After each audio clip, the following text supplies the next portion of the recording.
Democrats are scheduled to vote in primaries for their presidential nominee in 3 states Tuesday, despite the coronavirus crisis that has locked much of the country in a standstill. The pandemic's influence is already being felt in the electoral process. Ohio was supposed to be among the states where voting was happening Tuesday, but the primary was called off Monday night because of the health emergency. Polling shows Joe Biden was poised for a big win in Ohio. An NBC News, Marist poll released Monday found likely Democratic primary voters supporting the former vice president over Bernie Sanders by a wide margin, 58% to 35%. Here's what the latest polling shows in the 3 states that are still going to the polls, and where 441 delegates are up for grabs. Florida has the biggest delegate haul, 219, of Tuesday's primaries, and it's where polls show Biden with the biggest lead.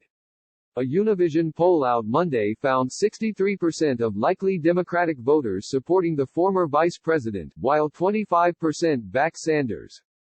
The Real Clear Politics polling average was even better for Biden, showing 64.7% of likely voters supporting him and 25.7% going with Sanders.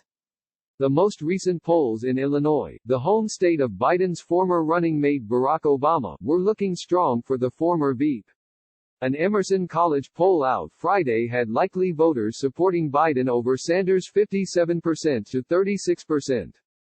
2 polls released Monday showed Biden with a large lead over Sanders. An NBC News, Marist poll had 53% of likely voters supporting Biden, while 36% said they'd support Sanders. A Monmouth University poll, meanwhile, showed Biden leading by 20 points, 51% to 31%. Overall, the Real Clear Politics average in Arizona has Biden ahead of Sanders by 18 points, 51.7% to 33.7%.